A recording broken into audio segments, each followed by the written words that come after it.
Google Forms now accepts payments.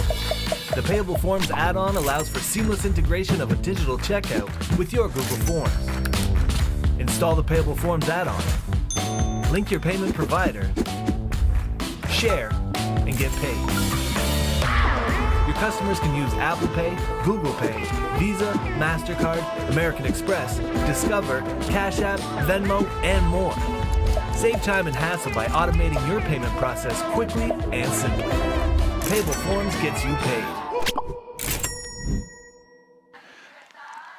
From beautiful Colonel Sam Smith Park on the campus of Humber College in Toronto, Ontario, Canada, this is the 2024 AFL Transatlantic Cup, brought to you by Payable Apps. We are starting to reach the climax of this 10-day-long tournament, and we begin with semifinal day on the women's competition. But before that, a bit of an aperitif as the Colombia Jaguars take on Les Gaulois de la France in the 5th place match.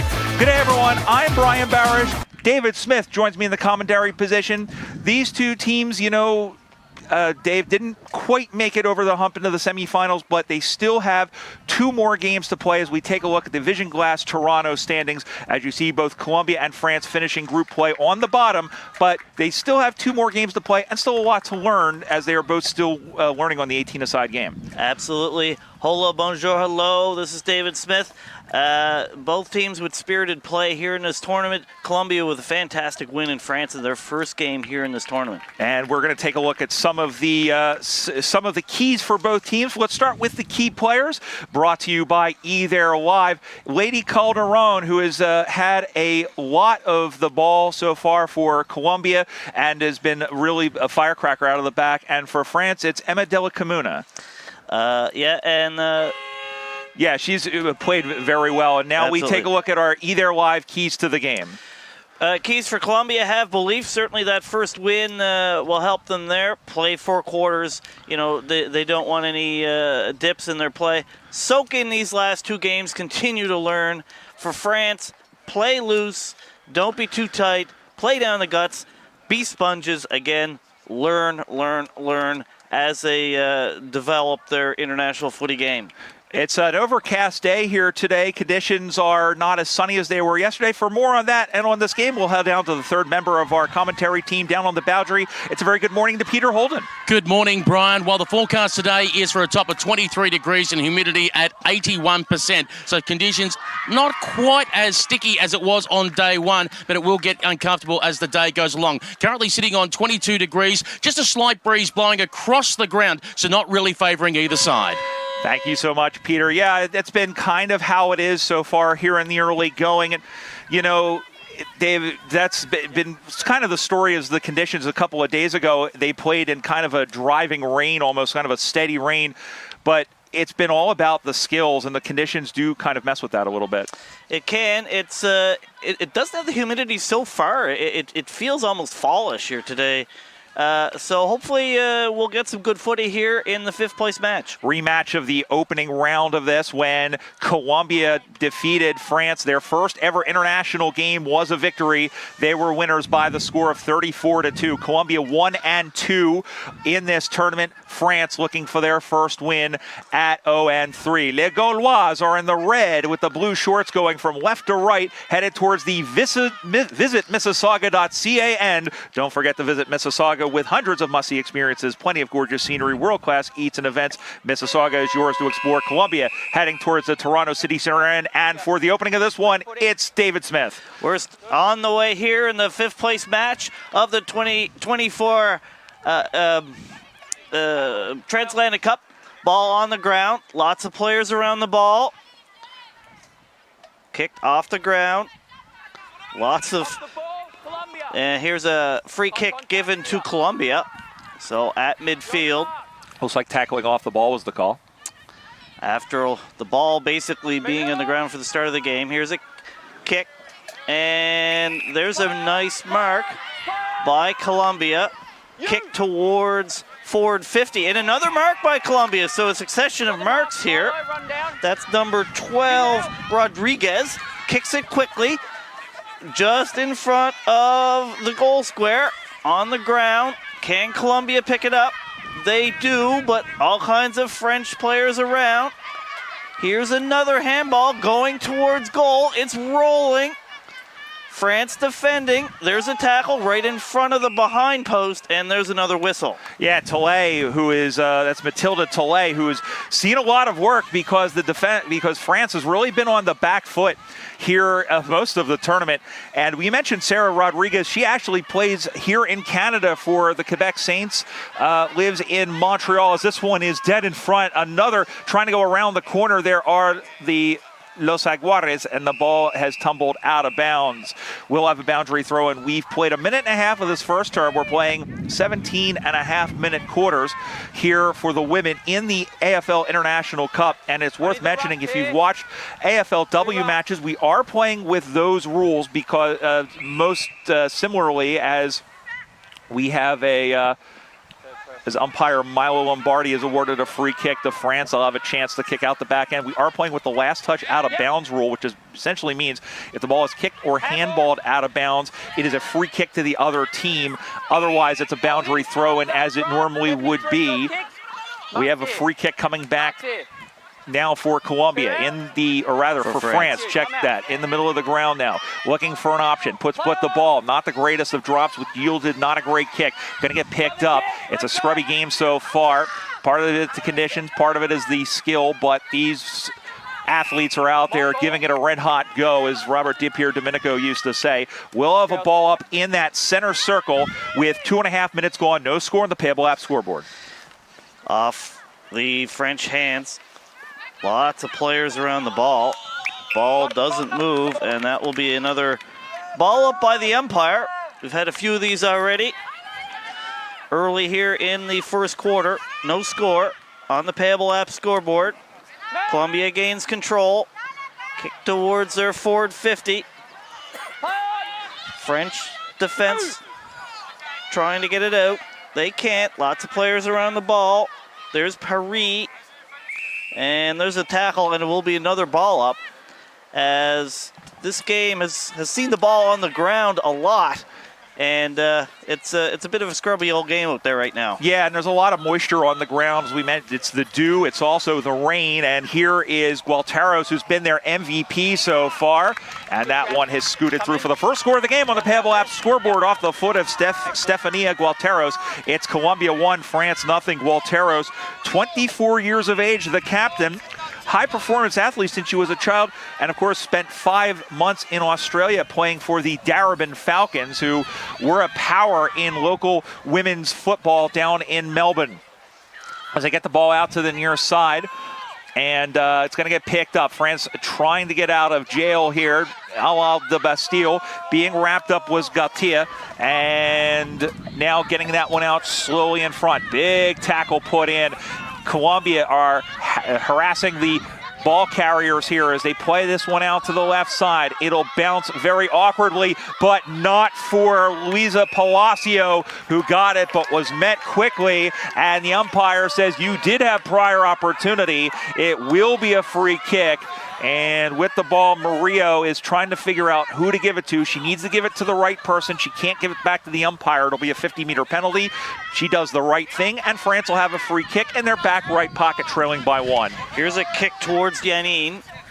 That's picked off by Colombia, now picked up by Galche for France. But again, ball gets held, and this will be a ball up. Umpire, a lot to do here so far here in the first quarter.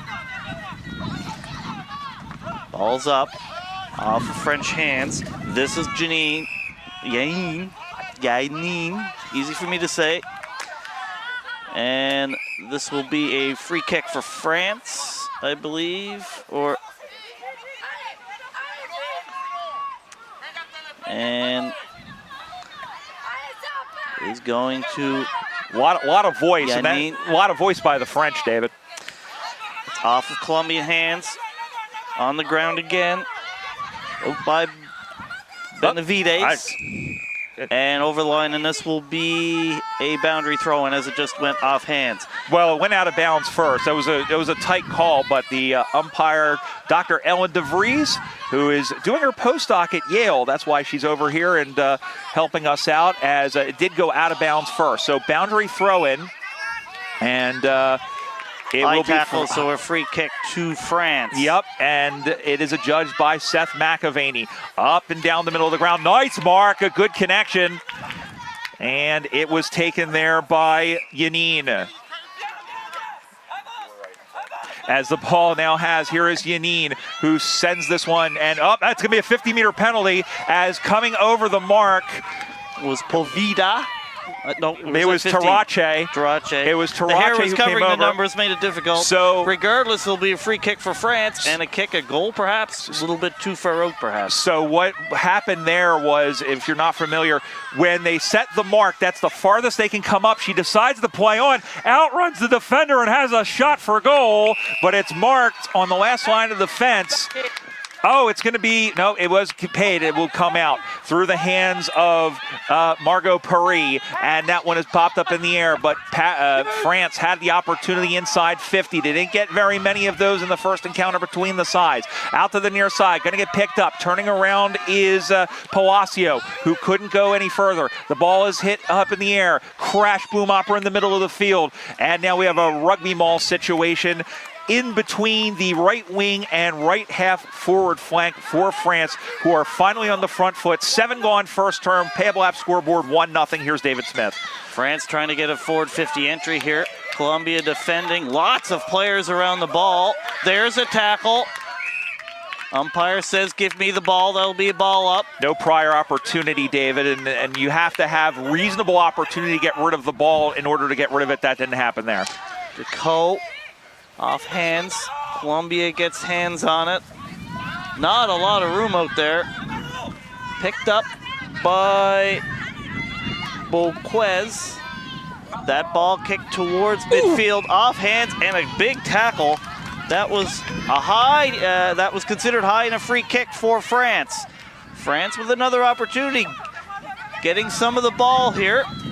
Nice to see that for them. Picked up by Galche. Galche to Michon, and that's off.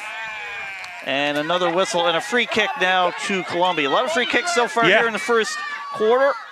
Great give off by Galtia, and they're getting numbers around the ball, but I think what we're noticing here, David, and perhaps the inexperience of both teams, perhaps the unfamiliarity of both teams, as a good defensive mark was taken over the back there by Grosillier. Emily Grosillier has the football. And I'm starting to say what I'm seeing a little bit too much of, unfortunately, is that honeypot football where you see maybe about 20 players behind. We have a player behind play. Keep an eye on that, David. As on the far side now, big tackle thrown in there by LeCour. And it looks like she has gotten up. That was Amen, and she is up. And here is Tillet, who will run all the way back about 50 meters, but she has nobody in front of her, and one of her teammates was holding off 2 Jaguars players. Big battle have put in there, and the umpire says the ball is cryogenically frozen in there, just like Walt Disney's head. And we will have a ball up, as they are just outside the attacking 50 are the Jaguars, with 11:15 gone in this first quarter. Still only the one behind separating the sides. Ball coming towards us at the E there, live broadcast position. Kick down the line. Chasing after it is the French player right on the line, still in, and that pops out. That was number 27, Audrey Ouvre, and this will be another boundary throw-in. Certainly the umpires have had a lot to do here in the first quarter. A lot of ball ups, a lot of balls over the boundary. Ball's now up and away. That's off hands. Colombia gains control. Kicks down the wing. Picked up by France. Tackled by Tarache. And this will be a free kick to France. And let's head down to the boundary line with Peter Holden. Thank you very much, Brian Barish. Just went across to the Colombian bench just to check on Laura Garcia. She copped a little bit of a knock above the eye. Doctor had a look at her. No cut, no swelling at the moment. Did the quick little check to make sure there's no concussion. She'll all be good and be coming back on at some stage. Thank you very much, Pete. As now here they are on the attack now. This is Sarah Rodriguez, who stayed with the football now, but her opposite number 12 in Liniero is right there. But from right in front and sending that one home is Carol Echeverry. And there is the first major score of the game. Echeverry etches that one onto the scoreboard for Payable Apps. That's 1-1-7 Colombia. No score for Les Gauloises. And Echeverry for the Bogota Bulldogs, 28 years old, and she is happy as happy as a butcher's dog. Smiling as a butcher's dog is what Mike Lang used to say. It's a 7-point lead here for Colombia. 1 goal, 1 behind, 7 points. No score for France on the Payable Apps scoreboard. Certainly France was getting some play there, but quick downfield for Colombia, and they get the first goal of the game. So we're about ready to continue this game. We have just over 6 minutes left now, here in the her first opposite quarter. number 12 in Liniero is right there, but from right in great job. Again, great voice there by Echeverry, and as they say back home in Australia, she loves the celebration. Here's the ball up, and that hits turf. So this will be a free kick to France as they try to reply after Colombia's kicks the first goal of the game. There's a good long kick, but it goes off at Colombian hands. They get it out of their forward 50, but right in the hand of the French player. So this should come back. Turns around, kicks. This could be a mark, and yes, indeed it is. That's a nice mark there by number 27, Ouvry. She's from the Paris Cockerels. And on her international debut. Probably too far to score. Lots of players in front of the goals. It goes, not a great kick. In front of the goals, though. There's a nice tackle, and the umpire says play on. Colombia. There's a bit of a fumble. Ball on the turf. Kick soccered forward, and there's a whistle, and this is a Colombian free kick. And it will be getting the free kick as Laura Garcia, who of the Antioquia Mountain Lions. Antioquia is how they say it. They're based in Medellin, and she's represented Colombia in rugby. She's going to play, she's going to get mowed down from behind. And she is gone, even though she went for the bounce and she didn't have possession of the ball. Technically, having the bounce, she was in possession, and Fanny Michon ran her down like the Roadrunner running down the Coyote, or vice versa, something like that. And she's going to send that one down in the middle of the ground. Going to be off of Simino, who has the football now. Going to send that one in the inside the 50-meter arc, going after it in a one-on-one contest. Going and picking that one on the hop was Vidon, as Vidon was taken down, and she is, we'll check and see yet is Vidon.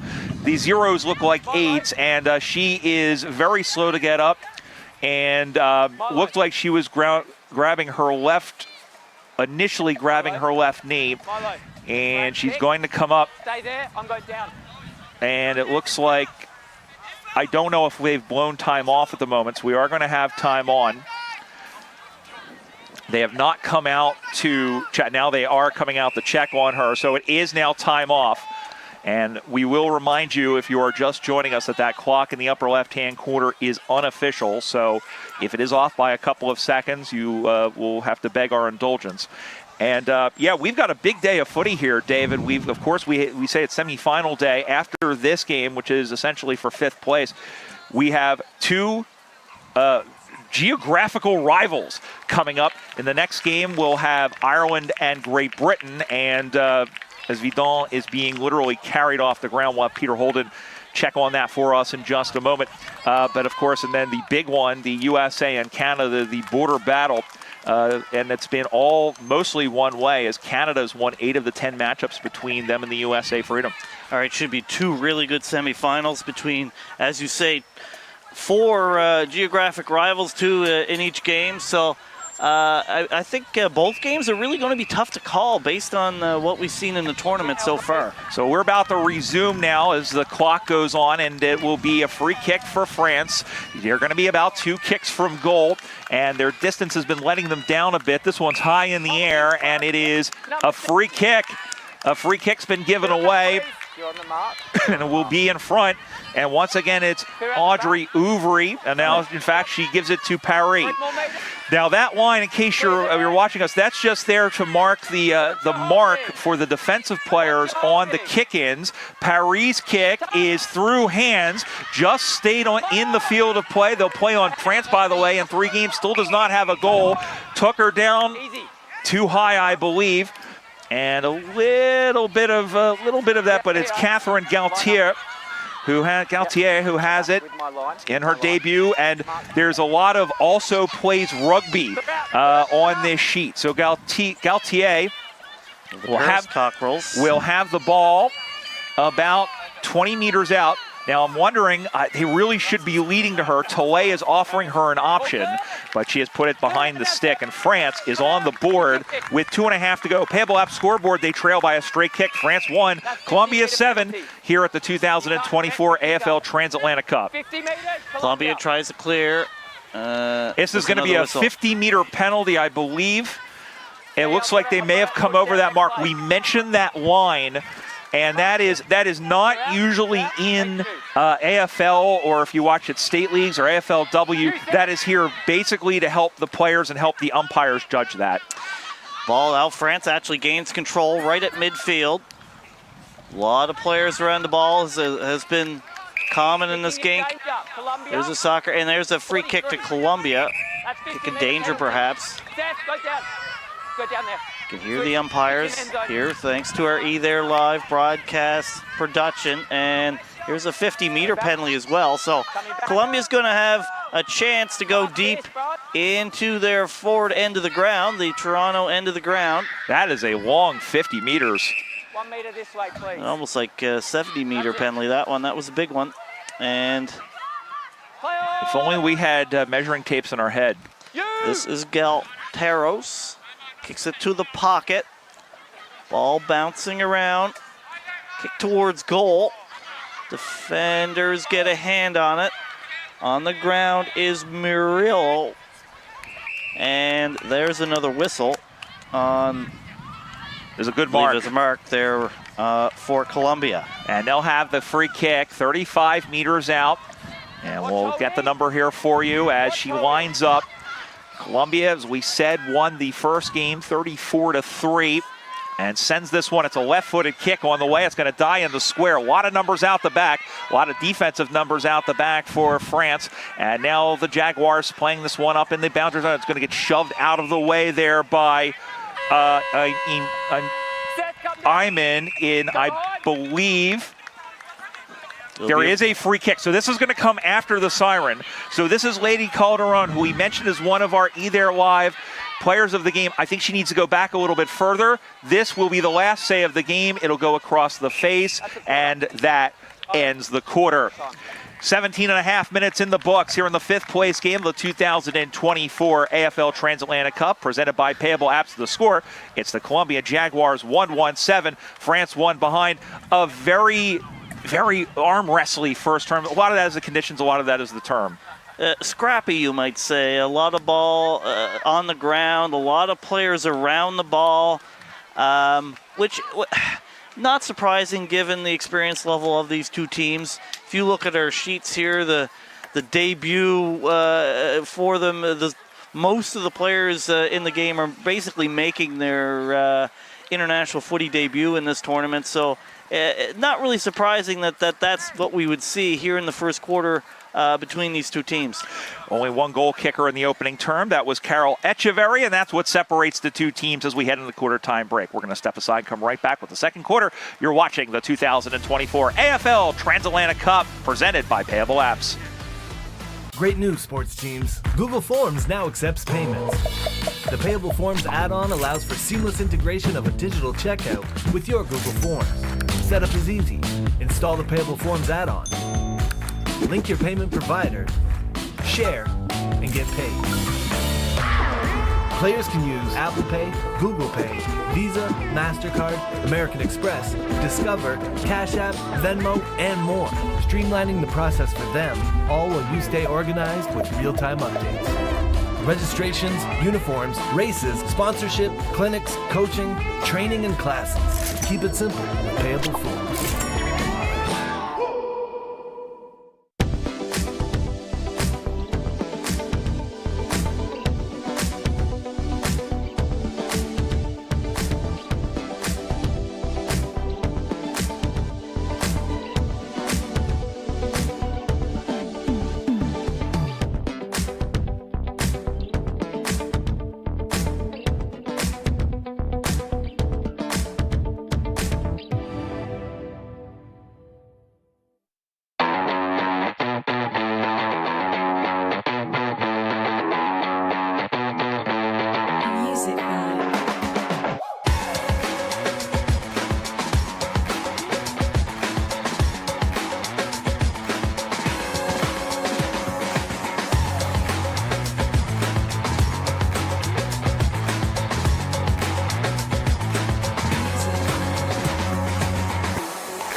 Cup, Colombian team in their huddle with Coach Josh Kennedy. They lead France 7-1 at quarter time. Brian Barish and David Smith here with you. And David, well, both teams, I think, got the cobwebs out in the first quarter. Hopefully we see a little bit more flowing play here in quarter number 2. Yeah, pretty scrappy first quarter. Both teams with opportunities at goal. Colombia was certainly had better decisions in their forward 50, and they lead by a straight kick after one quarter. Yeah, Colombia has the belief that this is their best matchup of the game, of this tournament rather. Of course, they've already won the matchup between these two teams in the pool stage, and yeah, I mean they have to have the belief that they're. As far as France is concerned, they're still constantly working on what they're doing. Let's head down for see what the teams were talking about at quarter time. Down to the boundary with Peter Holden. Thank you very much, Brian. Had to listen into both huddles. First of all, Ian Smith-Guzman over at the Colombian huddle. A lot of breathing technique actually going on during their quarter-time break. It was all about composure. The French have come with a harder challenge than they did in the first game, composure being the theme in their huddle. Over at the Jason Quinn huddle for France, the talk has been about using your name, calling out, helping your teammates, asserting where your presence is. Second quarter underway as the ball gets knocked forward by the Colombians, who are headed towards the Visit Mississauga end. Up by 6 points, as we've said. And I believe there was illegal contact in the ruck contest. And so they'll play it out from the center circle. Now you'll know, if you've been watching us, you see 3 center circles. They were using those 2 alternating ones because we are playing 30 games here. And so for the finals, they are going to use that main center circle for the remaining 4 days of the tournament. And we will have a ball up. That's umpire Seth McAvaney from Raleigh, North Carolina. Made it on to Jeopardy, which makes me jealous. Big tackle in there. Did she have prior opportunity? Yes, she did. A big tackle in there as France was trying to get it out as Eamon was taken down, and it will be a free kick, just putting the spyglass on and sending this one forward. There is Gualteros. Kick just in front of goal. Lots of players around the ball, and see the replay of the tackle as we're adding to the production here on semifinal Thursday. Thursday? Yeah, it's Thursday.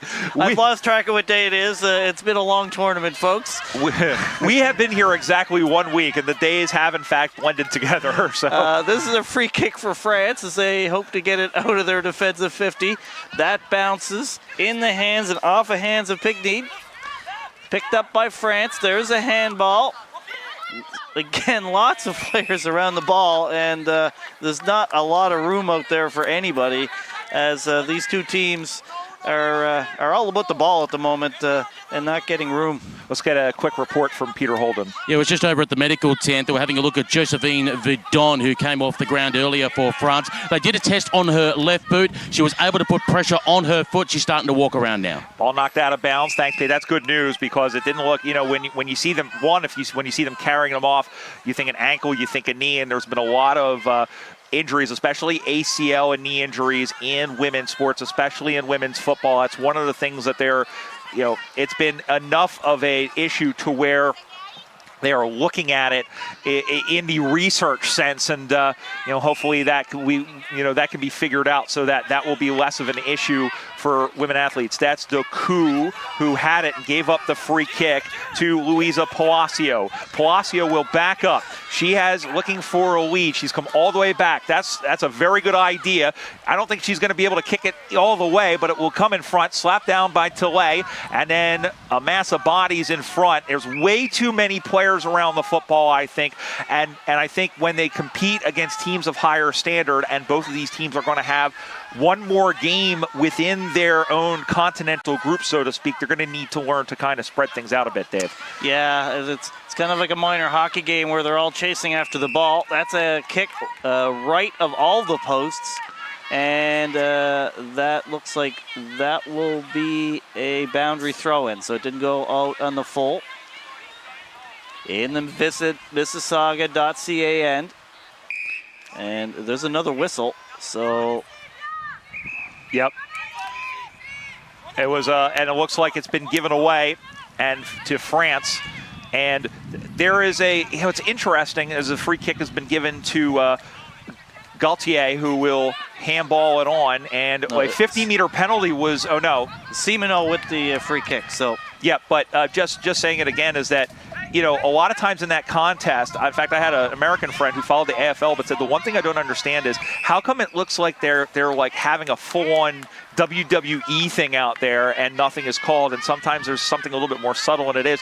Essentially what the umpires are looking for is not to make sure that one player has an advantage over the other. If there's too much of an unfair advantage, like in that case right now where she was absolutely collared in there by Romero. That was an easy, high-contact free kick to give there for the umpire for sure. Out to the near side they come, and going after it again is Pinade, who couldn't get to it, and now everybody is pushing and shoving. Player was taken down off the football there in Camus, and we will have a ball up in the left half forward flank position for France. Still looking for the first goal of this tournament. They trail 7-1 on the Payable app scoreboard. That's hit by Decoux. Ball now. Decoux still has the ball. Gets rid of it by handball. France inching towards their forward 50, but and this is a free kick for France here. This will be number 27, Ouvry. Ouvry, see if they can get some deep entry here. Goes very close to the mark, and the handball misses Decoux, and that's over the boundary. And because it was a handball, it is a lasso free kick, which is last touch out of bounds. So normally that would be a boundary throw-in, but here in the women's game, that is a free kick to Colombia. And that was a great mark taken, believed by Echeverry, who has the goal. Gets a kick. In fact, it wasn't. It was Giraldo, I believe. We'll get that in just a second because that was a very courageous mark in the contest. Out to the near side they come. In fact, Rodriguez. I was wrong. It is Sarah Rodriguez, who, as we mentioned, plays in AFL Quebec.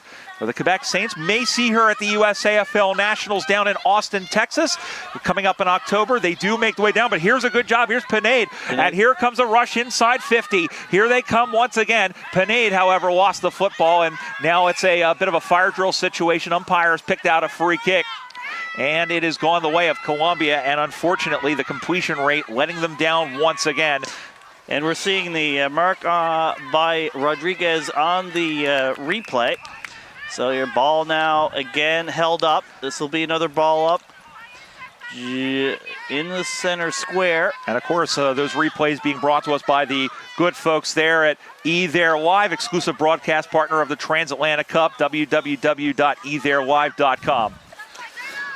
France, geez, it's a bit of a wrestle there. And another ball up. Ball inching towards their goals, but very slowly. France trying to get their first goal of the tournament.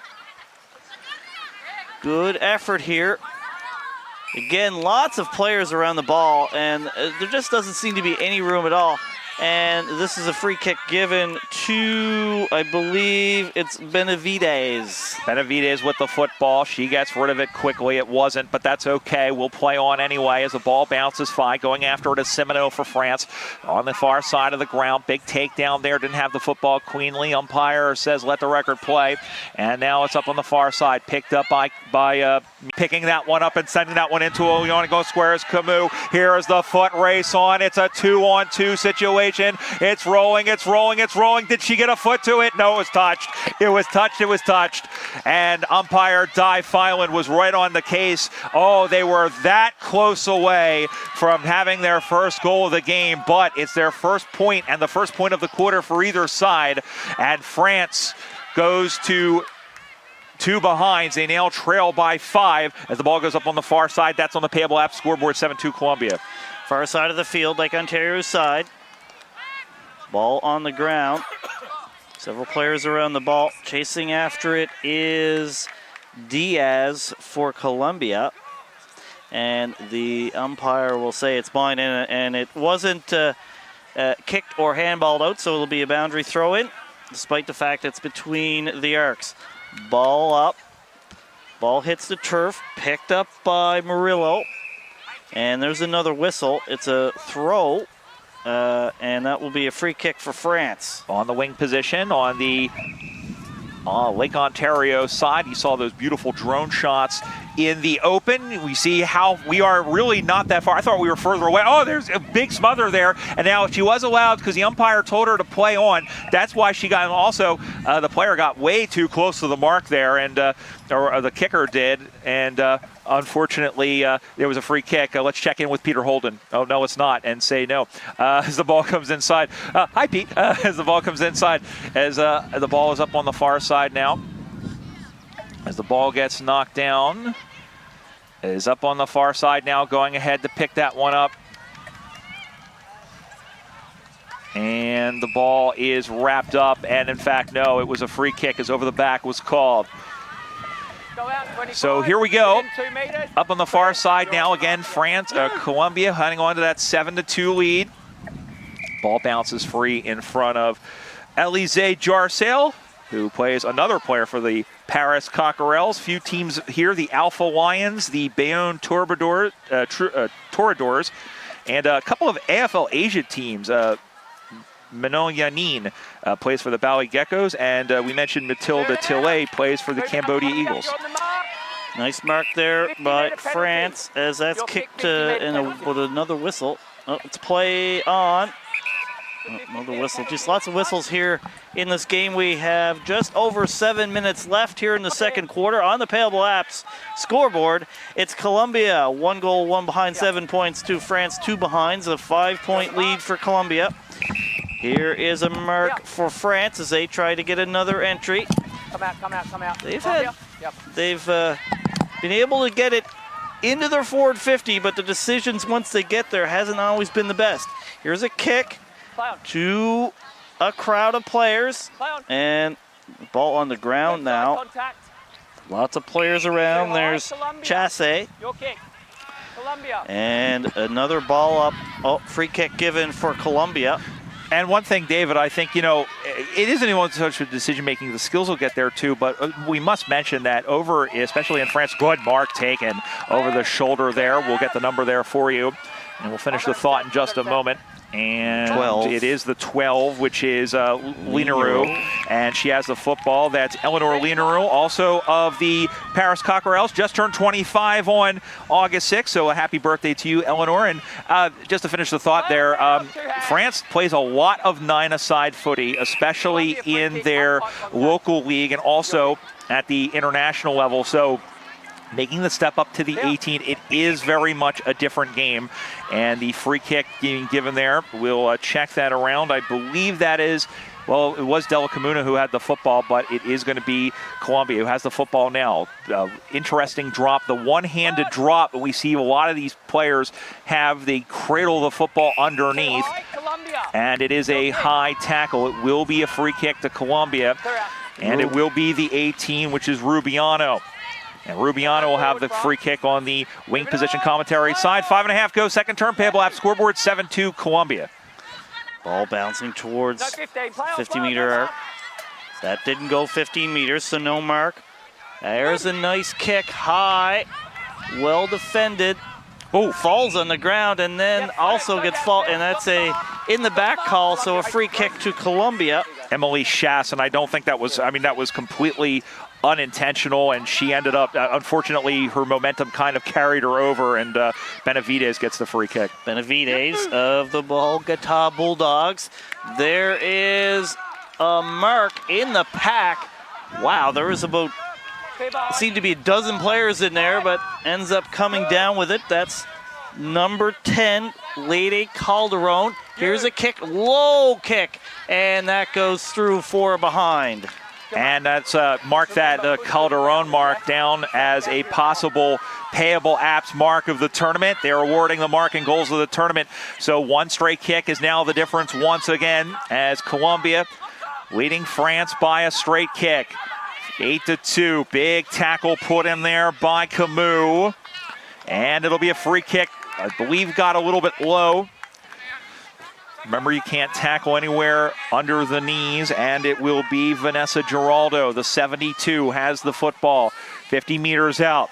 Player on the mark is doing some calisthenics, looking like Jane Fonda. Good left-footed driving kick into the pack. It goes out the back. Who's out back there? Tilley is, and Tilley, well, you might call her the walls of Carcassonne because she has been a fortified defense there for this Leguewa side. And let me tell you, they have been under attack for most of this tournament. And Tilley, who is, as we said, one of the 2 players who plays over in Asia, originally from Phnom Penh, also plays Gaelic football and soccer. As the ball gets spinning back in the play once again, it gets knocked down in front. Colombia is trying it again, but here's Panade, who's going to get taken down.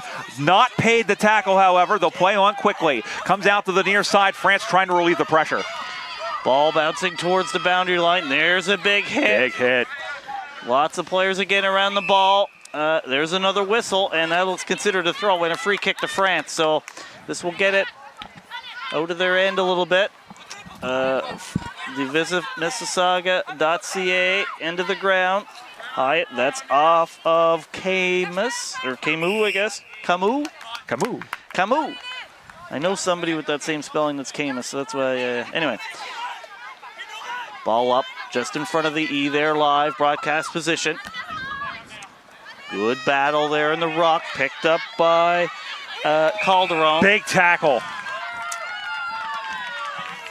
And that will be a free kick for Michon. Big tackle by Fanny Michon. She's been all over the turf so far. She's been their best player in this match for mine so far. And, of course, we will be looking to see who will be named the Powerwood Game MVP. Almost marked in there by Ouvry. And then moving it backwards was Paris. And now we have a little bit of a wrestling situation. As we mentioned, the Powerwood Game MVP. Custom cedar supplies done right. Cedar suppliers based in Western Canada. Visit powerwood.com. And we'll just talk over in a couple of minutes when we go to the halftime break as to who we might have our eyes on for that award. And of course, we've been giving that award out all game long, and as the ball, as long tournament long, and they go out to the far side of the ground, going to get picked up. Almost getting collared there was Romero as she bent down, and the umpire has given a free kick. It will go the way of Vanessa Giraldo. Giraldo wearing the 72 there from the Antioquia Lions, and that one is sent in, and it's a great mark taken perhaps a Payable apps mark of the day, mark of the tournament. And it is Lizeth Calderon. Cabello, I think. Also plays guitar up on the far side now as the ball goes into the pocket. And the umpire says it is a free kick as he scooped the ball. And umpire Seth McAvaney will go over and line up Echeverry, who has the only goal of this tournament. This will be a very difficult angle. They need to leave to give her an option, and said she's all on her own. She was pretty much as if she lived in Perth, all out on an island there, a virtual island, and the tackle from behind. And I believe the ball may have gone out of bounds first. As we take a look at this great mark, perhaps a Payable apps mark of the tournament, just sliding in there, and yeah, it was the 18 in Camila Rubiano. And so we'll have a boundary throw in right around the corner, a ball up right in front, David. Very dangerous location here. Kick towards goal, and it looks like it went a whistle before that. A whistle before that. It didn't see a clear signal there, but it is a free kick, and getting it back. And once again, it'll be a kick after the siren, and it will go the way of Murillo. So once again, or check it. Diaz? They have given it to Laura Diaz, and it's a through. goal. There was a lot of whistles and a lot of confusion there, but I believe that kick's going to stand. And so Laura Diaz, after a goalless quarter, finally gets one after the siren, and not a bit of a breakdown defensively for France at the very end after they did a great job of keeping them off the major scoreboard. At halftime, it's the Colombia Jaguars 2-2-14, France 2 behind. As we see it again, they whistled it, and now, well, we're going to double check this because she put the hand up afterwards, or the umpire did at the beginning. So we're just going to double check this to make sure that it's a goal. We're going to go very quickly down to Peter Holden. Now that I've learned what the shape means. Within the 5-metre zone, so that was actually going to be an additional 50-metre penalty, but because she had already kicked it, they paid advantage goal. Thank you for clarifying that. So it is a good football goal, and the score remains 14-2. And this has been a very scrappy first quarter and first half. And I think the difference between this first half and this, or the first game rather, and this game, David, is, teams were coming in pretty fresh. I mean, remember, when you play 5 games in Australia, when you watch the pros and the semi-pros play over there, even at the amateur level, they only play 1 game a week. Absolutely. We're asking them to play 5 games in 9 days. So perhaps the wear and tear of that really showing on both teams. But it's a very feisty game, and Colombia, as you can see, just the class side.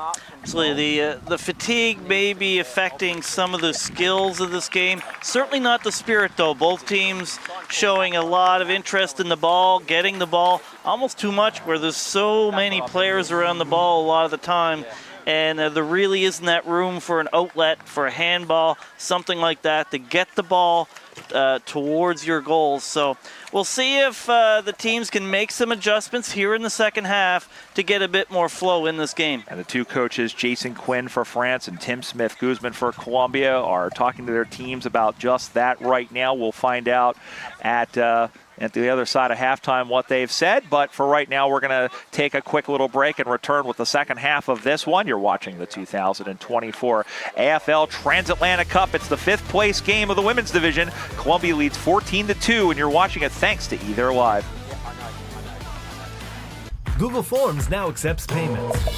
The Payable Forms add-on allows for seamless integration of a digital checkout with your Google Forms. Install the Payable Forms add-on. Link your payment provider, share, and get paid. Your customers can use Apple Pay, Google Pay, Visa, MasterCard, American Express, Discover, Cash App, Venmo, and more. Save time and hassle by automating your payment process quickly and simply. Payable Forms gets you paid. Play for fun. Play for fitness. Play for glory. Play for community. Play for club. Play for country. Play for each other. Play because you love playing. Play footy. Visit aflcanada.com and find a club near you today.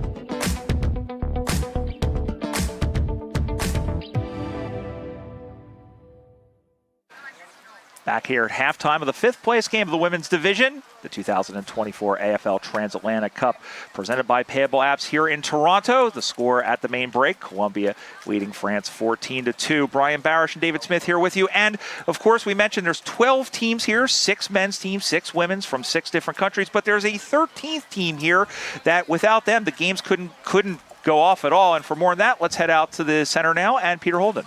Thank you very much, Brian. As we said, we've got all the players out here, but we don't have a game if we don't have umpires. And I've got 2 umpires with me from AFL Europe, Ian Walter Gibellaro and Ian Kafka Peterson. Now, Ian, just quickly off the top, I believe you've earned the nickname Fabio. Can you explain that? Yes, so I'm a tacit Man United fan for my sins, if you follow soccer. And in a training session about 10, 12 years ago, I was wearing a personalised Man United shirt with 20 on the back, and at the time, the Man United player was Fabio da Silva. So, because I wasn't watching for one of the drills, I had a ball thrown at my head and go, "Oi, Fabio." And as we all know with nicknames, that stuck. And we almost thought it might be in the model with the seagull getting hitting the nose. Walter Gibellaro, now, if I'm correct, you're based out of Italy, but you umpire in Germany and France. That's absolutely correct. I'm currently living in Germany, but I've been starting footy since I moved there. Being able to run footy in a few countries across Europe, Germany, France, Croatia. You know, we got a good chance to develop the community, and Germany is my main base, though. Ian, for yourself, I believe you actually picked up football first at the University of Birmingham as a player. What made you switch over to umpiring? Yeah, we had a game that was rained off by the university, but the away team, Oxford University, were already in their minibus driving up to Birmingham. So we took witches' hats, cones, and coned off a park and took turns umpiring. And as I was full forward at the time and the least useful player on the team for Birmingham Uni, I got thrown a whistle and decided I quite liked it.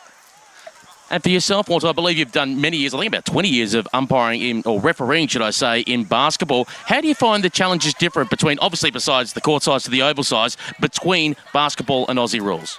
I would say the transition for me was quite okay. When I started basketball, it was completely a hustle to learn all the technicality in the rules and how to position yourself. Managing 20 years of that helped me a lot in starting footy. There are still challenges, you know, the rules are very different. The game is the size, or the fitness is the most important part for me personally, because I don't like running that much. And then the managing the players and the coaches, this sort of the easiest part, because I was having 20 years of background that would help me a lot in the transition. And just quickly, how do you find the challenge of trying to communicate the rules to the players with different languages? Like right behind us at the moment, getting underway shortly the second half between France and Colombia. You've got French and Spanish-speaking players. You've obviously got many different languages to deal with in Europe. We do. Luckily, most of the people are able to understand the footy language, so holding the ball and this type of calls, and that helps a lot. In some other cases, we try to get help from their coaches or their players that are more fluent in the English language to get the translation for them.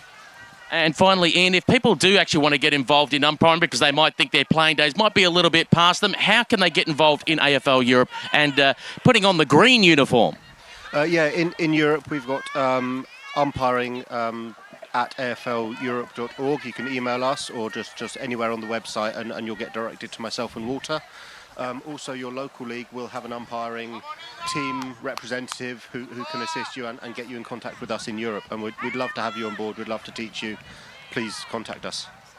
Thank you very much, boys, for your efforts today, and we look forward to seeing you out there in the remaining games of the tournament. Back to you, Brian. Thanks, Pete. Thanks, fellas. And yeah, you know what? I do a little bit of umpiring as well, some goal umpiring, David. And it's such a great community as well. But it's one of those things I've learned. I've been following the game about 30 years, but I've sat in on a couple of umpiring sessions, and it's very interesting to find out what you know and what you don't know once you've gone through those sessions and learned so much more. It gives you a completely different perspective about the game. Absolutely. We're just about ready to get the second half started. We'll go quickly to the two goal kickers, Laura Diaz and Carol Echeverry. The 2 goals for Colombia as they have the 14-2 lead on the Payable app's scoreboard.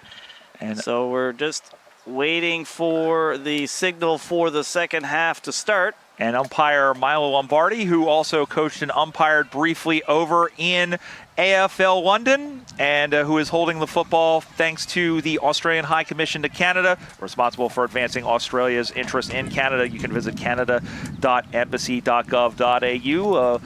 A word on the wind. It's kind of blowing across the face here, but he is ready, and so are we. Third quarter action in the 5th place game. Here's David Smith. Decoux in the gets the tap for France. They pick it up. There's a handball going towards the visitmississauga.ca end, but that's taken by Colombia. That tackle looked like it could have been high, but the umpire said no. Ball now at midfield. France picking it up and gets put in the chicken wing there, and the umpire says the ball is mine. Decoux, again, the French ruckman. Colombia gets it but loses it. That handball goes to no one in particular, and there's another whistle. Umpire has free kick to France. And she'll have the football just in the midfield, just a couple of meters inside her defensive half. She's told to play on. You only get about 7 seconds. Went cutting across, looking for Lenaro, and Lenaro picks it up, able to get by. In fact, no, it wasn't. It was Marie Eamon, and Eamon sends that one in. Big tackle put in there once again, and everybody going A over proverbial T, and we'll have a ball up. Umpire Lombardi checks around, sends us high. The Brucks nominate, and that was the win. Throw that to Decoux, who won it out. And here is Colombia now moving forward, kicking towards the Toronto City Center end to our left. And, of course, to the right is the visitmississauga.ca end, as here comes Colombia back the other or France back the other direction, but it's picked off. Marked there by Natalia Leon, who sends this one into the middle of the ground. 3 bodies collided there. Ball hit the ground. Big tackle put on, and getting rolled over there was Murillo. Murillo went after the football, and with her back to us over the football was Joan, and it will be a free kick, as it looked like she pushed Murillo in the back. So from the square, she'll play out to the right. Murillo with the kick, but that's right to a French player. French right at midfield. Let's see the number from our there live broadcast position. That kick doesn't go very far. France does pick it up briefly. It's now on the grass again. France inching towards their forward 50, and there's another whistle holding the person, and that'll be a free kick to Colombia. Free kick now, and the half-back flank. As the ball is up on the far side. And waiting. She has more than 7 seconds. And finally, France got alerted what was doing. Almost a nice juggling mark by Janine. And the ball, it was a tug of the jumper there. And it will be a free kick going to France. They've had their opportunities here.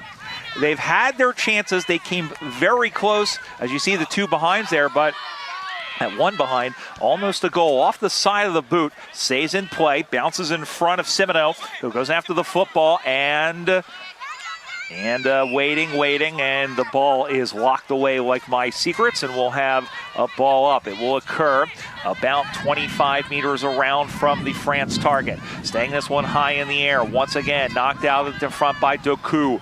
And going and picking that one up and rolling forward and going out of bounds. Clétold Doku, whose brother Clément, if that last name sounds familiar, plays for the French men's team, who will play in the 5th place game tomorrow against Colombia. Yanin gives it off to Doku, and that kick is way wide and over the boundary. It's out of bounds on the full. I'm waiting to see one of those, a ball get stuck in the tree, and what we're going to end up doing to get that back. I hear they're going to get you to go up and get them. You want to climb the tree? I have I have diplomatic immunity in terms of climbing the tree. Well, that's what we get the Americans to go do. We get to do all the dirty work. Nah, dude, it's your country. No, I'm just kidding. Our broadcast colleague, Patrick McNeil, was checking out some squirrels at that end of the ground earlier in this tournament. And there's holding the ball call and a free kick to Colombia. So this will get it out of trouble, you would think, for them. How do you find squirrels? I find them delicious. No. Oh. Well, what are you, a cat? Anyway, here's the ball. No, a hungry dog. Oh, big oh. Now, there was a tackle in there, and I think that could have been very borderline. And of course, the umpire a little bit closer to Asanar. I think that would have been very close to getting to a little bit of high contact, but I don't think that was enough for the call to be made. So the ball goes in the air once again. And out to the near side now. It's going to get picked up. Yanin just got it away. She got hit in the back from behind there by Laura Garcia. And good attempt there by Garcia. But in fact, she was holding up the ball and facing like she was going to get it back. I think she was just facing the wrong direction. So here's Menon Yanin from the Bali Geckos. Also plays rugby. A lot of players with that next to their name. Sends that one in. Ball goes off of hands. Probably should have taken that mark. Ball goes to ground. Going to get picked up. Going to get picked off now. Going away is Michon. And Michon with a left-footed grubber towards the sticks. But it stays in the field of play. And Colombia is going to get out of jail quick, fast, and in a hurry up the far side. Michon chasing after the ball, but can't get it before it goes over the boundary. This will be a boundary throw-in in the pocket for the French scoring end at the visitmississauga.ca end. And it's Mississauga is yours to explore. I was going to say, it's like trying to get a reservation at a popular Mississauga restaurant. The goal for France has been very elusive.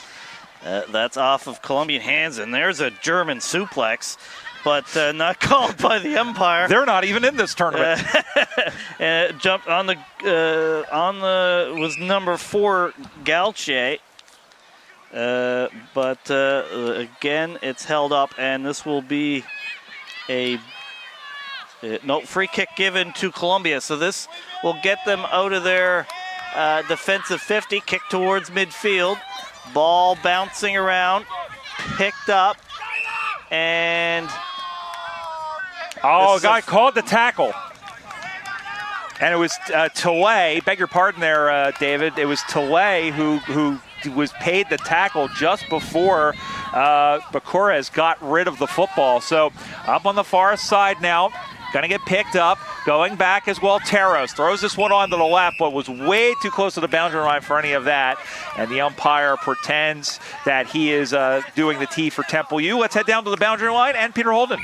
Yeah, thanks, Brian. I've been keeping an eye on the French bench, and Eleanor Ligonot has been putting some ice on her left shin at the moment. She copped a bit of a whack to it. She's been doing some leaping tests, but I think she'll be good to come back on. That's good news. We've seen that a lot. The players just coming off with the little bumps and bruises there and coming back into the field of play. As we said, Leandra Camus now with a free kick, just dropped in front. As we said, in a 5-game and 9-day situation, injury management is going to be paramount. Not obviously for this tournament and the rest of the season, but I mean, these are amateur players. They have lives and they have jobs, and they're going to be feeling the effects of this tournament. Not only having the memories of this tournament, but they're going to be feeling the effects of this tournament for a while. As here is Doku, who stands with the football now, and she is about 45 meters out. sending this one on the way into the pocket, and a nice, almost taking the mark. In fact, it was caught in the field of play and then goes out of bounds for a boundary throw-in. France, however, with their first sustained attack in some time.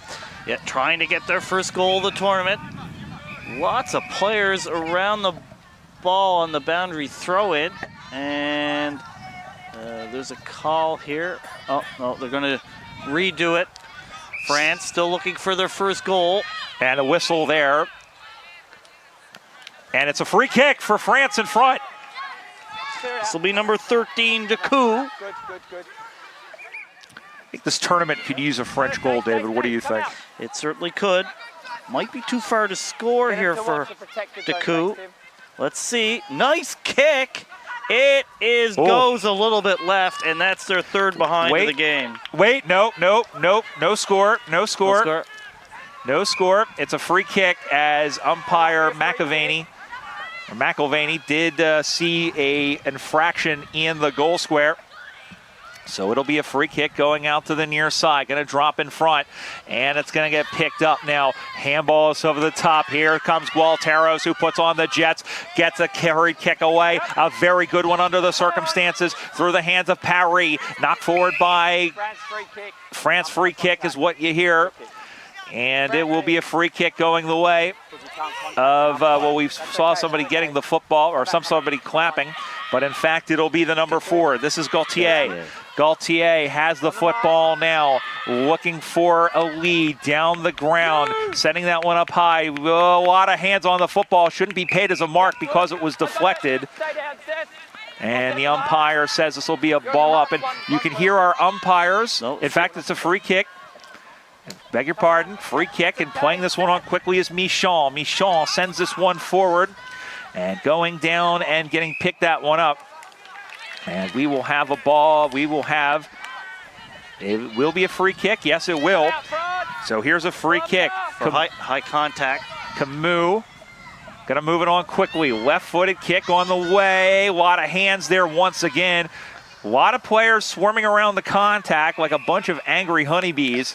And the umpire, again, but this time he's picked out a free ball up, beg your pardon. And it will happen with under 7 to play here in the third term. Still 2 kicks separate the sides. Ball on the ground. In front of the goals for France, trying to get their first goal. Bumping going on there. France tries to pick it up. Handballs it, but right in the hand of the defender for Colombia. Kick towards midfield. Not a lot of players ahead of the ball here. Nice. Oh, there's a tackle. France gains possession, kicks towards and over the 50-meter line. Ball bouncing, as it has a lot in this game. That's number 9, Bucharez. Kicks it towards midfield. Colombia getting a little bit of space and a little bit of run here as they try to get their third goal of the game. It's bouncing. There's a 100-meter dash for the ball. Literally. Not quite 100 meters maybe, but pretty close. And there's a whistle. And a French free kick. Beg your pardon there, David. And it's like confused who's taking. We have a player down on the opposite side of the ground. We'll keep an eye on it. So play has stopped. And we do have a player down. We'll try and see who that is. And in a little while, we'll probably get an update from Peter Holden. But we are waiting for the players. It is a Colombian player who is down. And just waiting here. While we do have a moment, we'll let you know what's happening for the rest of the day. Of course, it is semi-final day here in the women's division of the 2024 AFL Transatlantic Cup, brought to you by Payable Apps.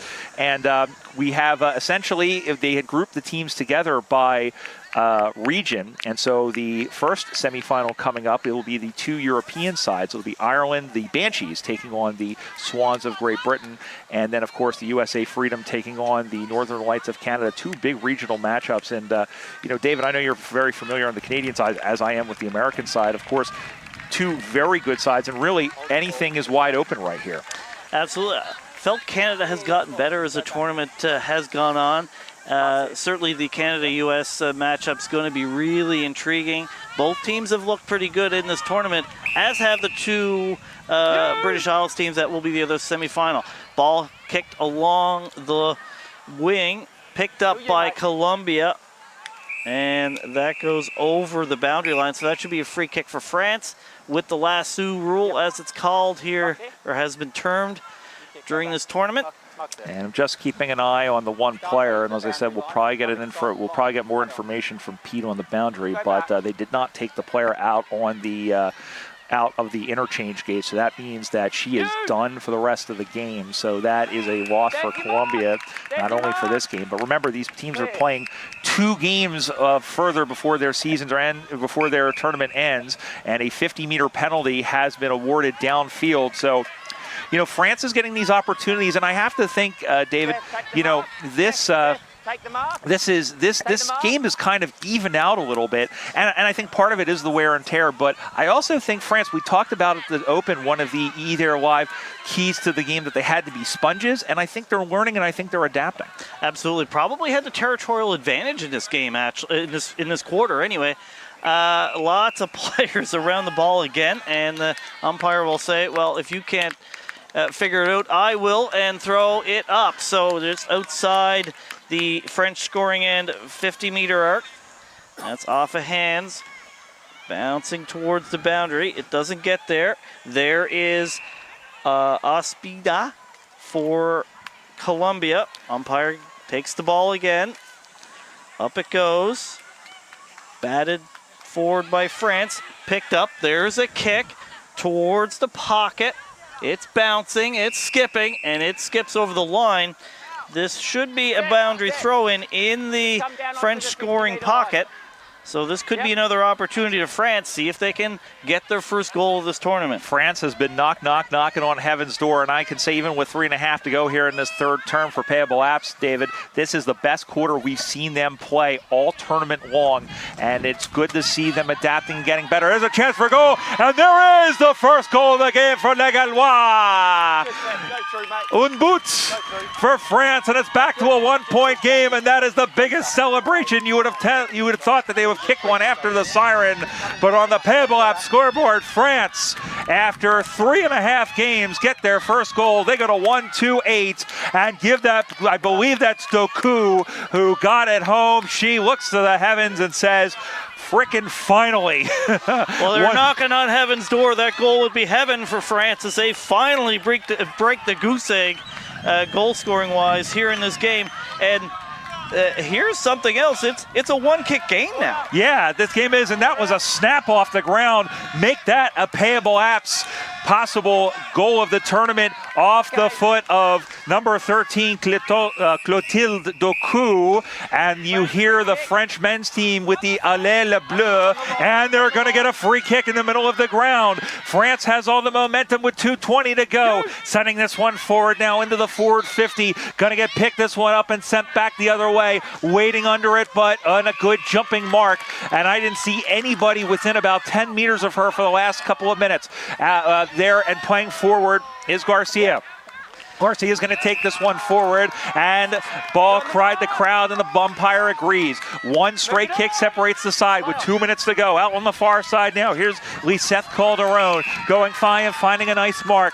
They are very adept at taking those sliding marks, are the Jaguars. Sending this one down the forward line, and it's marked. This is the most sustained chance they've had, as Lady Calderon now, who is 2 kicks from goal, 60 meters out. She's going to need to go back a little bit further. Will fake the handball. I don't know if that's just her motion or what, but she swung her arm, and a nice mark taken, but a free kick, no, and it's going to get paid on quickly. Here's a quick reply, and it's off to the far side for a behind, and that is now a 2-kick game, so the reply is enough to make it a 2-kick game.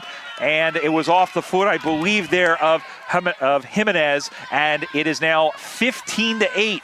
As we head down, let's go quickly down to the boundary line for an update from Peter Holden. Yeah, the player that came off was the number 2, Luisa Palacio for Colombia. She is done for the day. She's struggling to put pressure on her right leg.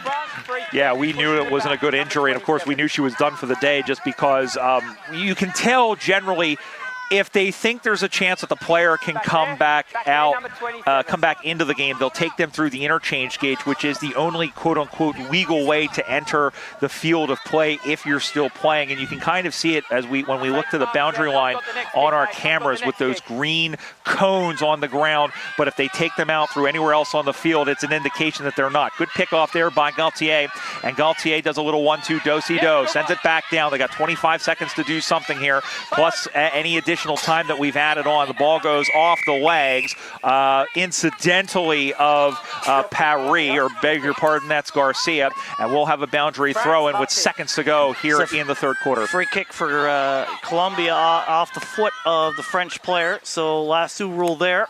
Off hands, a lot of players again around the ball.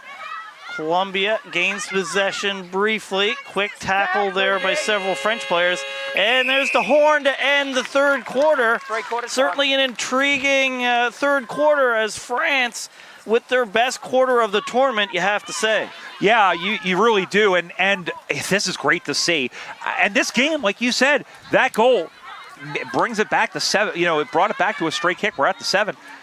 This game's not on by any stretch of the imagination. This game is on for sure. And it's great to see France in this game heading into the fourth quarter. I think, you know, as we said, there's a lot of really feel-good stories. We've talked about Colombia. There were some doubts as to whether or not they were going to be able to get here. It took a Herculean grassroots effort just to get this Colombian side, both the men and the women here.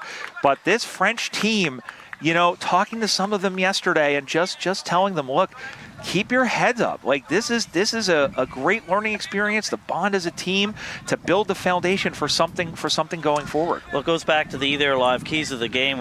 We talked about them needing to be a sponge, and I think they have been in this game. They've been learning. They've been getting better. One of the keys to the game for Colombia was belief, and I almost feel like that's important for France as well. They lost that first game against Colombia. They've struggled to score in this tournament. So I think some belief is coming into their side in that third quarter. And very quickly, I want to get from you who you might think, some players you might think for Powerwood players of the game. Certainly like Calderon for the Jaguars. Yanin, Michon for France. Anyone else for you? Yeah, I think you've named it. Those are the players I think as well. We're going to step aside, take a quick break, come back for the fourth quarter. You're watching the 2020 AFL Transatlantic Cup here on either AFL Canada app. Australian football is in Canada. Fast.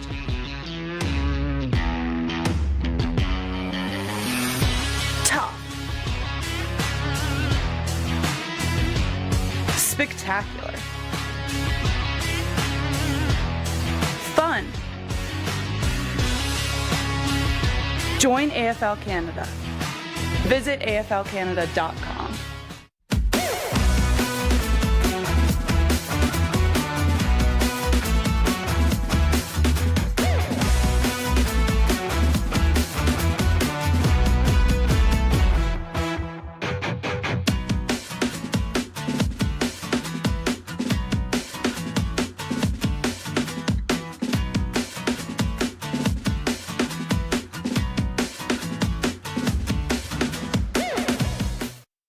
Footy fans, you need to know about AFL Canada Shop. AFL Canada Shop has great items, whether you are a player, a coach, an umpire, a fan of Team Canada, or helping to grow this great game. Plus, AFL Canada Shop sells the highest quality Australian footballs at the best price anywhere. And we ship everywhere in the footy world. So visit AFL Canada Shop today at aflcanadashop.ca. Google Forms now accepts payments. The Payable Forms add-on allows for seamless integration of a digital checkout with your Google Forms. Install the Payable Forms add-on, link your payment provider, share, and get paid.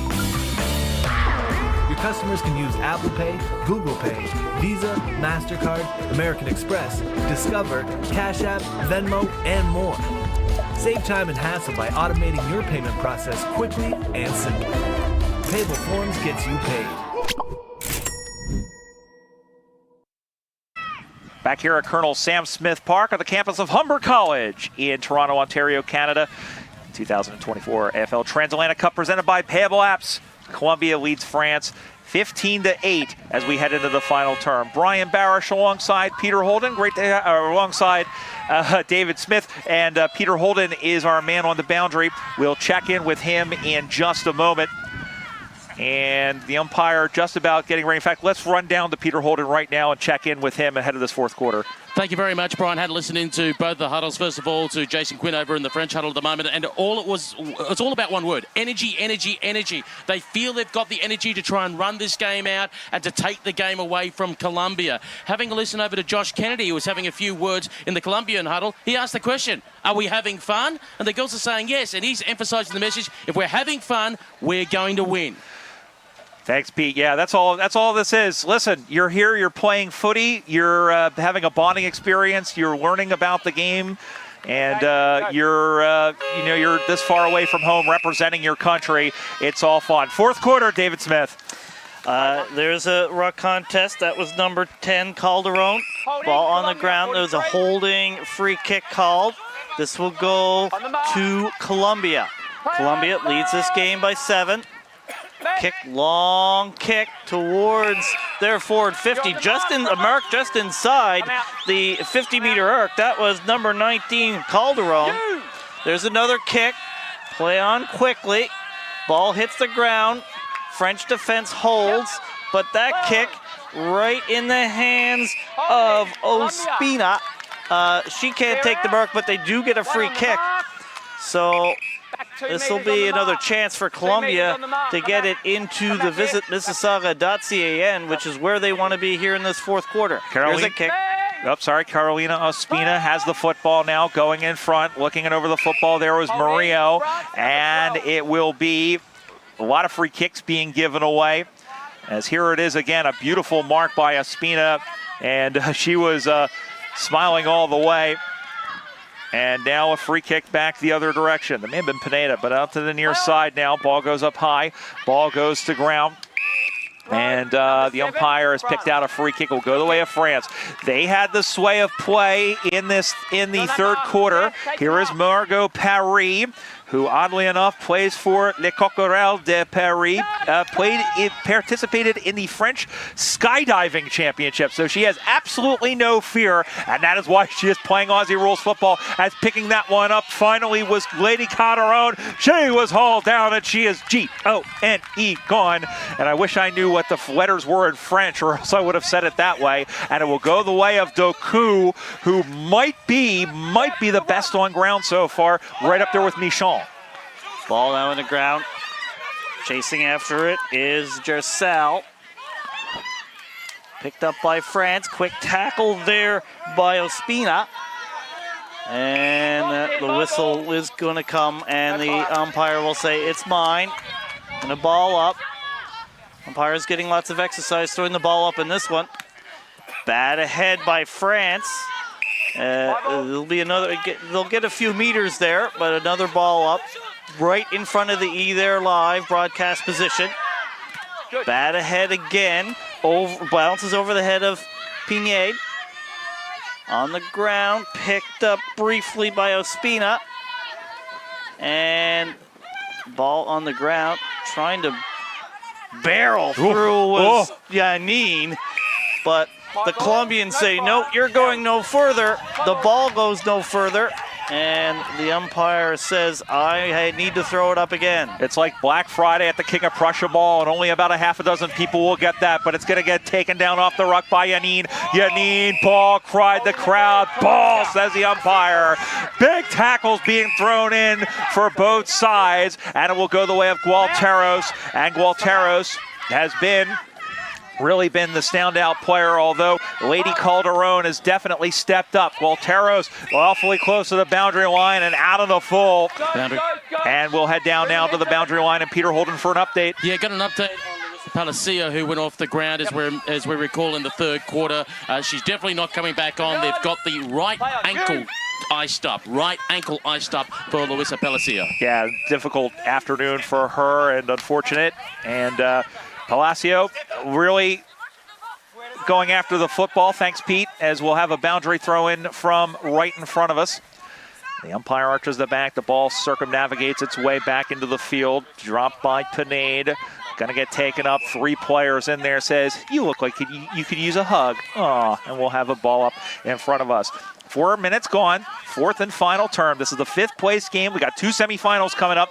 Ireland and Great Britain coming up next at the top of the hour.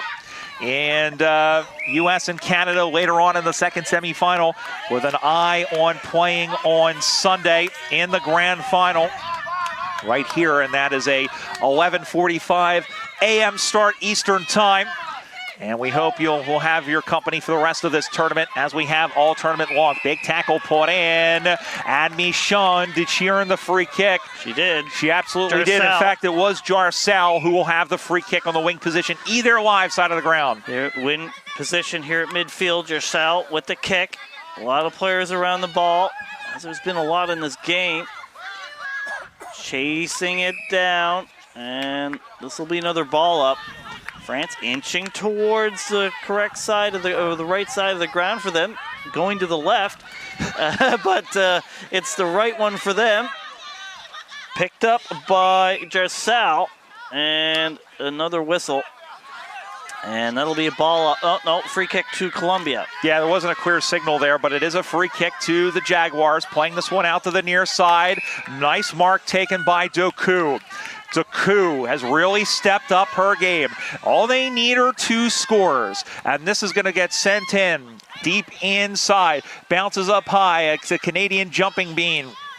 Didn't know you had those up there. I didn't know we did either. But. Yeah, that makes 2 of us. As the ball goes in, I'm sure Pat didn't know it either. He's the other Canadian. And we have a ball up in front as we have 11:40 to go unofficially in this final term. And you can hear the French team, the Frenchmen, Le Coq, saying Allez le bleu. Picking this one up is Yanine, sending this one in round the corner. It's marked, or was she taken down? Yes, she was, but it is going to be a free kick coming out the other way, as Ouvry was taken down by Gualteros, who might be one of the fastest players on a pretty quick Colombian team to begin with, Dave. Absolutely. Gualteros kicks down the wing. The safe play there, but picked up by France. That's number 8, Yanine. Going towards goal. There's some space, but what a tackle there! And that could be a goal-saving tackle. We'll remember that one if France can't get back into this game, and that's a free kick to Colombia. Gualteros was like my front yard after 2 days of rain. It was absolutely mown down. Out to the near side now in the middle of the ground. Everybody going after the football. Still 7 points separates the teams. Taking her down was Marie sorry, I'm having trouble with that name, folks. I don't know what it is. We'll have a ball up. Amin is up there. Going to toss this one to the heavens. And Doku able to knock forward. Nice little flick of the wrist to Lady Calderon. She sends that one in. Bounces away from Toé. Going to get picked up. Swings it out to the near side. It'll drop in front of Lecour. Lecour sends her opponent sideways. Knocked her right on her rear end, and she is slow to get up. We have a Colombian player down behind play, and we will keep an eye on that. Hang on, Seth. And they are running over to check on her. And the umpire, they are just holding up play, and now they are calling time off, although she is getting up slowly, and I'm curious, they're pulling her off.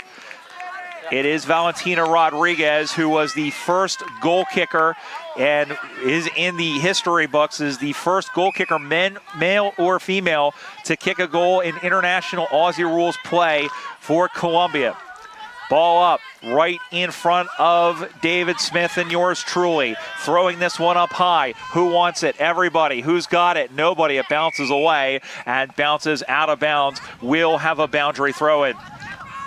I believe that's the last rule that went off the foot of the French player. So this will be free kick to Colombia. That rule really, really complicates things. I know why it's in there, but when you've had it one way for so long and then change it, it is very difficult to keep track of. That was Echeverry, and it was an accidental off the foot, but it was still a free kick for Colombia. Colombia now in the visit Mississauga.ca end, but France clears to midfield. Lots of grass over there, not a lot of players. Ball bouncing. Oh, there's another big hit, but picked up by Colombia. like that was a smother. And that will be a ball up. That is Grossilier there. Yep.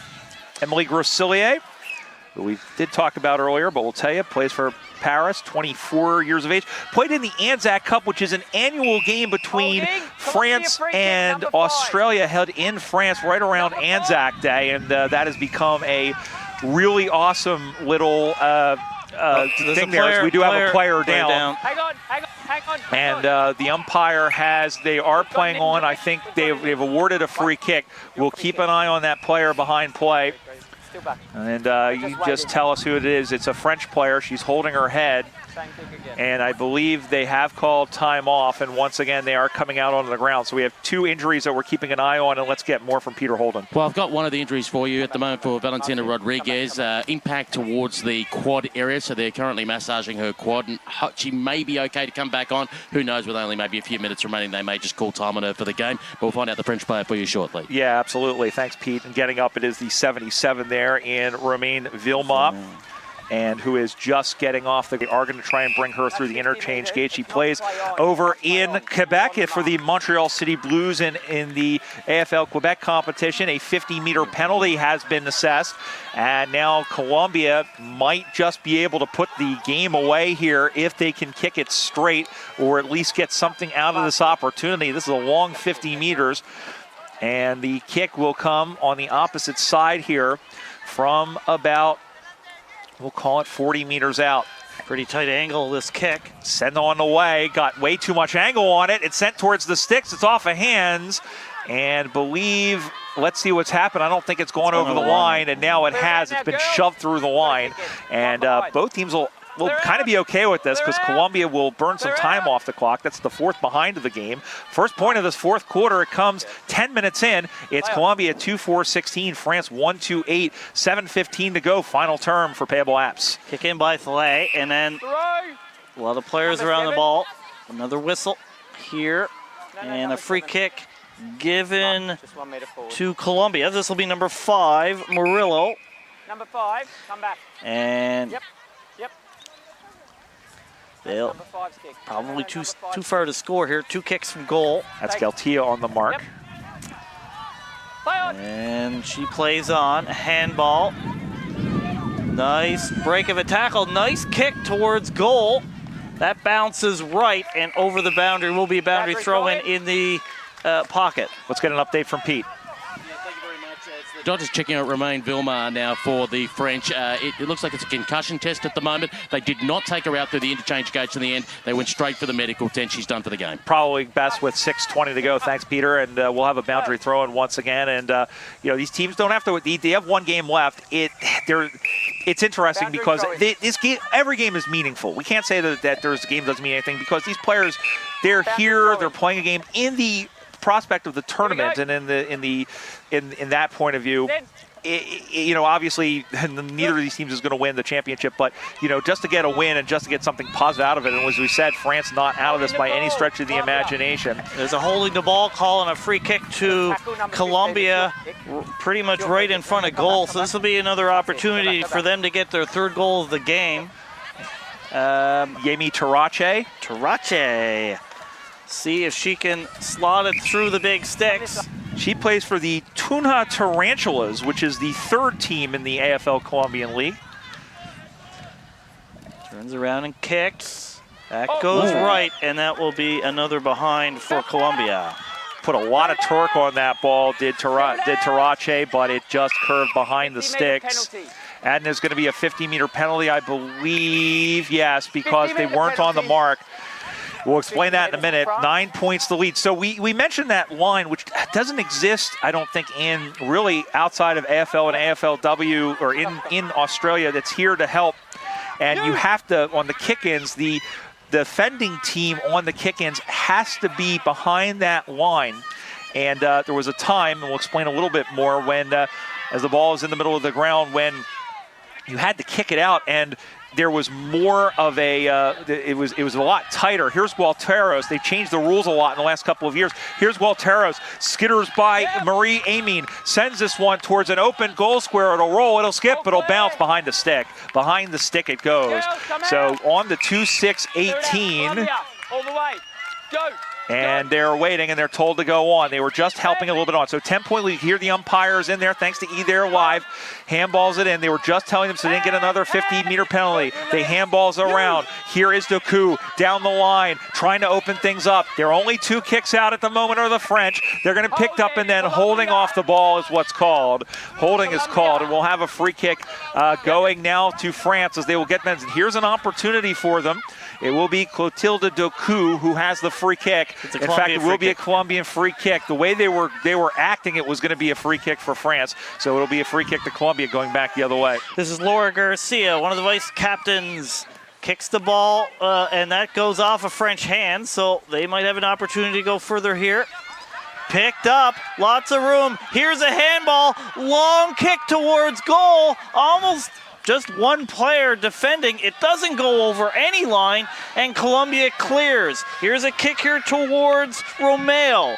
Romeo can't really pick that up. It goes over the line. That will be a boundary throw in the French scoring end of the ground. Not much time to go, but enough time for 2 kicks. 3:10 to go. Of course, that's unofficial, of course, and you have to almost take away maybe 45 seconds from that, because if they take the ball, the clock doesn't stop. We're playing running time here in the Transatlantic Cup, and then they have to bring the ball back into the middle, do it again, and then get down the field. Lady Calderon is in there as well.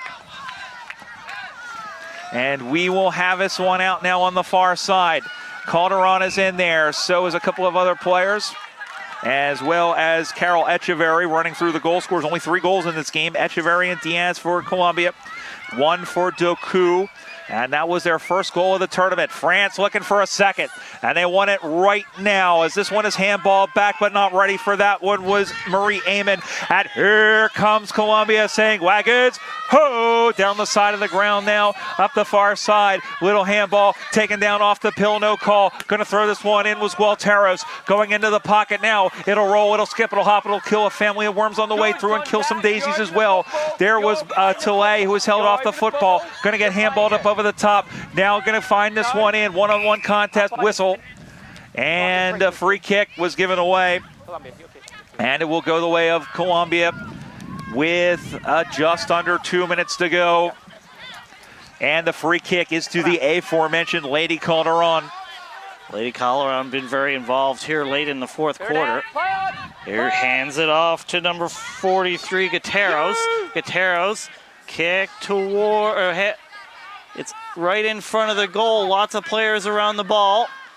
France tries to clear it out. There's a kick towards goal by Colombia, but a nice goaltending by the French player there. Kicks it down the line.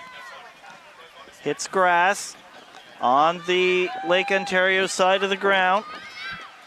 France continues to clear it out.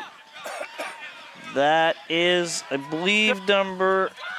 I can't see the number. Well, that's okay. The ball goes out of bounds. We'll have a boundary, it's held up rather. 1 minute to go, and we mentioned Matilda Tilley, the fullback. She has been incredibly busy, but let me tell you, she is having herself a tournament. And you know what? If you would almost want to give, besides Michon and Doku, you want to give her some sort of nod. They're going to play on quickly. This is Della Camuna, who we mentioned at the beginning hasn't been much of a factor, with 40 seconds to go. And Colombia is headed for their 2nd victory in international play on the women's side. Their men's team still looking for their first victory after going 0-3 in group play. And the ball is up on the far side. Everybody crash boom operating as the ball gets picked up. And we'll have a ball up on the far side with just seconds to go, David. I believe that's a free kick for France here. But we're likely within 10 seconds of this game being over, so the horn's going to get them probably before, and it does indeed. There is the game.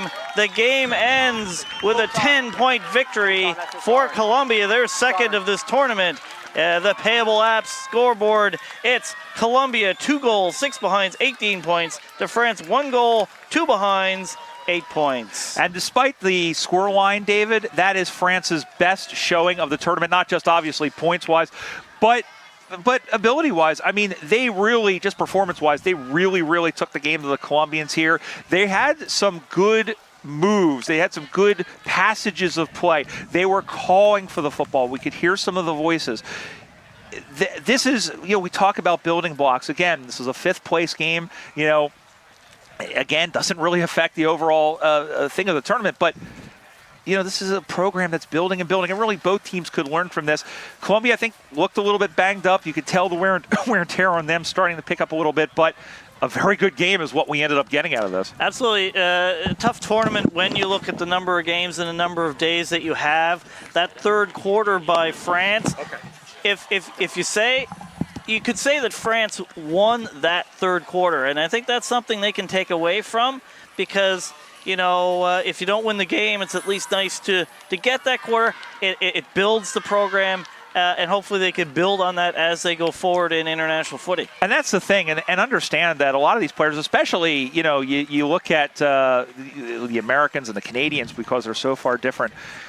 The more reps you get in, and the more games of consequence you get in, and everything else, that just helps build your players, and it does it twofold. Obviously, as a program, there's more familiarity there, and you get to learn about each other, not only as players but as people, and you get to learn that. But you get to take what you learn here back to your individual clubs. And look, we mentioned Colombia only with 3 teams right now, but there is the possibility, of course, that they could grow, and they could grow. And what some of these women will take here is, the possibility of learning and say, listen, this is how we put trainings together. This is how we put game day preparation together.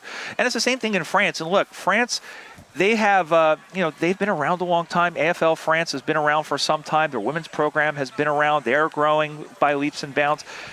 Everything that happens here is something positive, and that's what I really think these players can take from this. Absolutely, and certainly it's still about having fun when you look at it. This is, they're not professionals.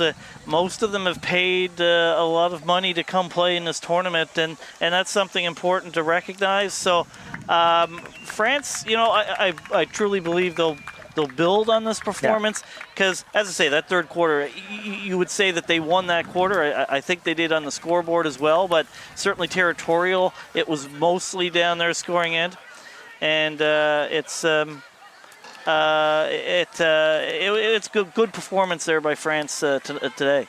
Yeah, it really is. It's been and that's the thing, is that they've played so well. And look, we talk about winning the quarter, but I think what I've always said, and listen, I've played, I've been around this game, I don't know, almost 20 years at least as a player and as a broadcaster. You do see a lot of these games that Colombia has over the course of that Colombia's had over the course of the game, both on the men's and the women's side. We've seen a few games that have been 3-digit defeats or just blowouts. What you do is you go back and you say to yourself as an individual and as a team, and just say, forget the scoreboard, forget all the, forget that aspect of it. What was one thing that every player did that helped the team today? It could have been throwing a shepherd, it could have been getting a hand pass, it could have been a stretch of play, it could have been laying in a tackle, even if it wasn't paid.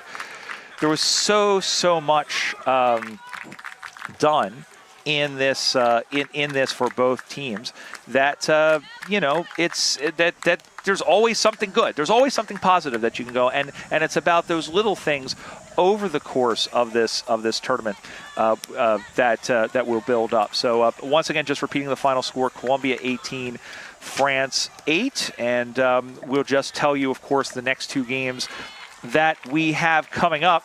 And, of course, coming up next, we have the first of 2 semifinals as we get into the meat and potatoes, or meat and couscous, if you prefer, of this semifinal day, as the Irish Banshees get set to take on the Great Britain Swans in the first semifinal. Two teams that know each other well. The USA Freedom coming up at 2 o'clock will take on the Canada Northern Lights. It's a repeat of the semifinals of the 2017 AFL International Cup, which was held in Melbourne almost 8 years or 7 years to the week. And Ireland and Canada were winners on that occasion, and it's pretty wide open at this point. We've talked about it. Just when you think you have it figured out, David, we thought Ireland was going to win pretty convincingly. Canada comes in and bowls them over. And then, look at the U.S. They stumbled in that first game against Ireland, but they've come back with two pretty solid wins against Great Britain and France. Absolutely. I think it's really tough to call both semifinals on the women's side, and it's really going to be an intriguing day here at the AFL Transatlantic Cup. All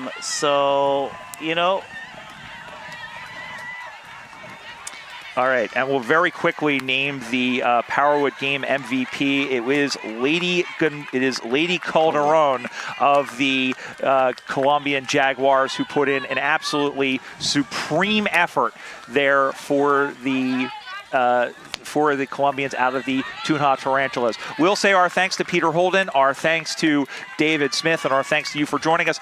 Don't go anywhere. We've got the first of two electric semifinals in this AFL Transatlantic Cup, brought to you by Payable Apps. Don't go anywhere. We'll be back We'll be back to Toronto in just a bit.